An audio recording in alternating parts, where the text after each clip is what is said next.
If you looked at 2026 release slate and expected another safe, sanitized, studio-approved thriller about healing from trauma, Aleshea Harris just arrived to burn your entire house down. Is God Is takes the raw rhythmic bones of her Obie award-winning stage play and mutates it into a blistering, hyper-stylized, blaxploitation, grindhouse western that treats violence not as a narrative climax, but as a holy commandment. It is an unapologetic, pitch-black odyssey that aggressively hijacks genres traditionally gate-run by white men, offering zero apologies and even fewer survivors. I was shocked that this is based on a play. It does I kind of see it now, and it really mixes that with the it's deeply cinematic. It takes place in different areas. It's not what you think of a play. But the dialogue does have this heightened poetic cadence to it.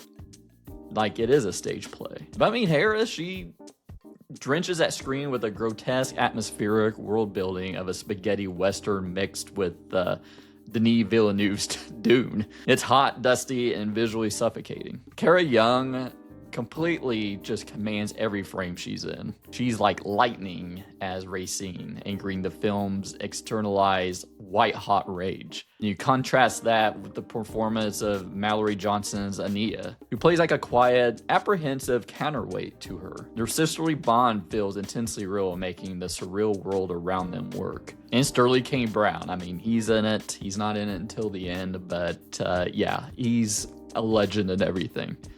But what's the movie about? Two sisters, Anaia and Racine, bearing identical severe burn scars across their bodies, the physical receipts of their childhood inferno. They've spent their entire lives operating under the assumption that their mother died in that fire. Instead, a sudden letter summons them to a sterile, sunlit southern hospice facility where they discover their mother, Ruby, whom they literally call God, is alive, albeit withered by terminal cancer. From her deathbed, Fox's character drops the hammer. Their estranged father, the man, set that fire and left them all to roast. She issues a singular bloody edict. Track him down, make him bleed, and execute him. Armed with nothing but a letter, a couple of literal rocks, and a lifetime of unventilated trauma, the sisters hit the road, embarking on a surreal, blood-soaked trek from the deep south to the blinding California desert. They aren't just hunting a parent, they're zealots executing the wrath of a dying deity,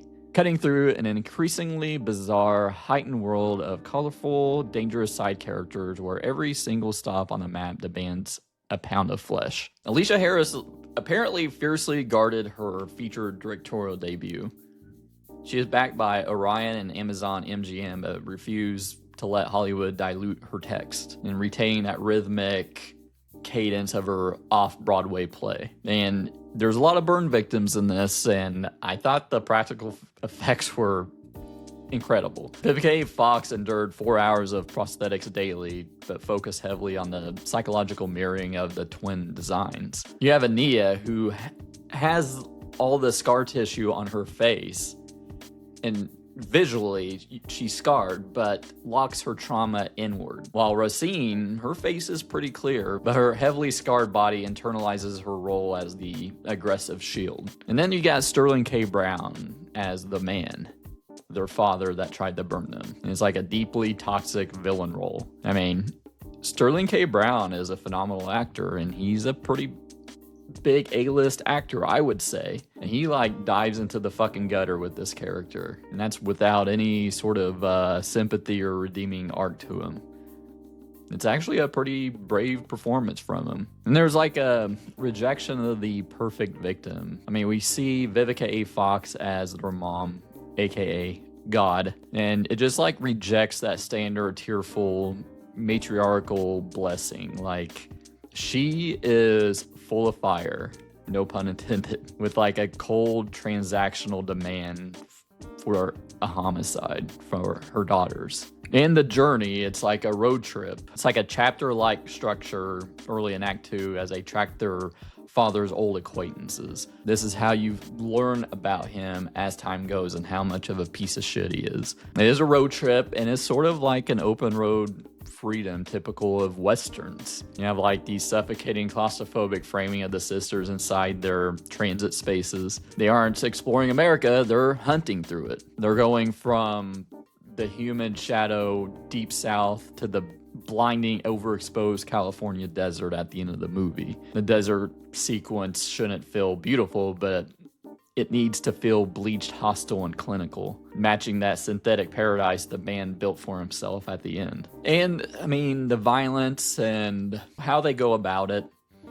it's not glorified. It can be cathartic, but it's not too glorified, though. There's no, like, slick, slow-motion hero shots. It's pretty down and dirty violence when it happens. I mean, the camera, it's like tight and messy and uncomfortable. It's like very physical awkwardness to it. Like, in the emotional weight of the two amateur assassins using a rocks to settle a score. And what I really appreciated is that I didn't know where it was going from scene to scene. I'm like, where is this going? How is this scene gonna end? And I just love the unpredictable nature of this film and the weight that it takes on the two sisters, like Racine. I mean, is she becoming more like her dad as this goes? And then is Anaia, is she kind of like, I shouldn't be around my sister anymore? It's really is a fascinating film, and it doesn't go where you expect it to go, and there's some like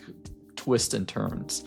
And with that being said, I want to kind of talk about the ending and some spoilers. If you want to see my overall spoiler-free thoughts, check out the chapter below. So let's talk about that ending. The final confrontation at the man's pristine California desert compound completely eviscerates any hope of a clean crowd-pleasing Hollywood payout. It's messy, chaotic, and fundamentally driven by an escalating cycle of unhinged rage.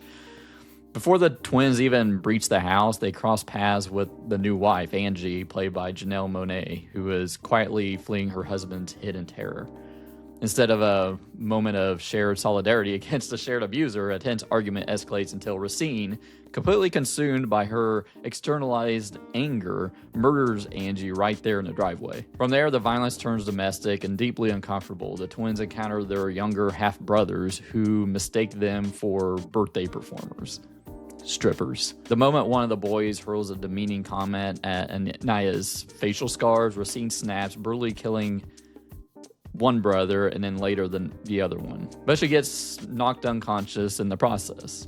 This leaves a terrified Anaia to face the monster alone, their father. When Sterling K. Brown arrives, his performance is terrifying precisely because he doesn't scream or rage. He enters with a calm, deeply unnatural serenity, casual enough to step right past his son's corpse to make a sandwich. It's some of the best, most chilling work Brown's career. He attempts to manipulate Anaia, claiming that he only meant to burn her mother, but the mask slips the second she lets her guard down and he violently attacks her. Racine revives just in time, and together the sisters finally overpower him, dragging him into the bathtub and setting him ablaze. But the history is instantly ashes. In a final malicious reflex, the burning father pulls Racine into the flames with him. Anaia can only watch in horror as the house burns to the ground, taking her sister with it. So the conclusion just completely shifts the analytical weight of the outside perspectives. So, like, the allegory of the desert compound holds true, but becomes infinitely more tragic.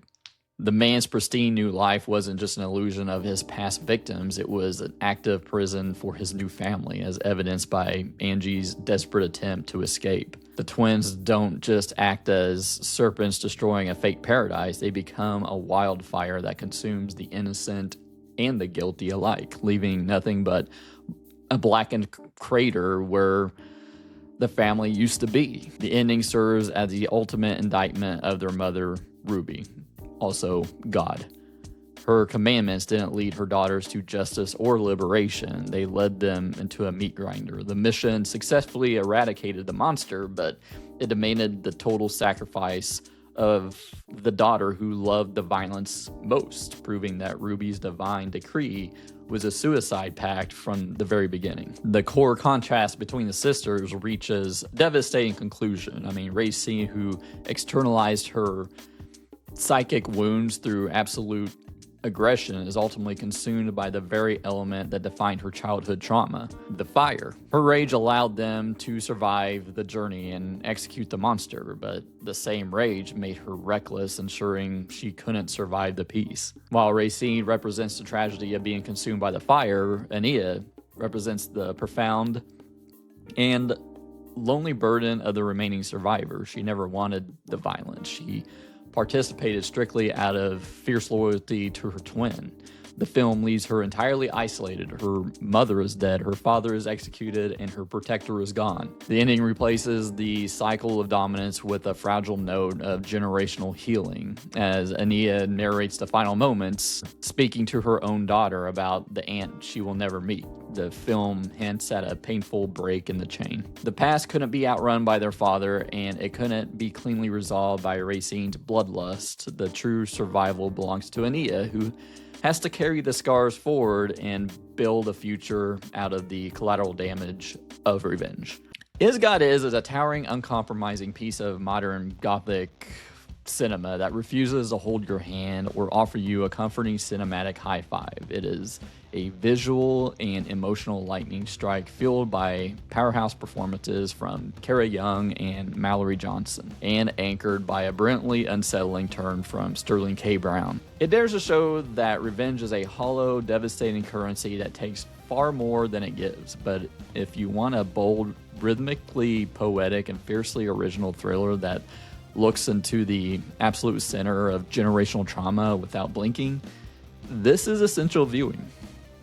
So I'm giving Is God Is a 4.5 out of 5. But what did you think of Is God Is? Let me know down in the comments below. If you like this video, hit that like button, subscribe, and consider joining our YouTube memberships and help support the channel.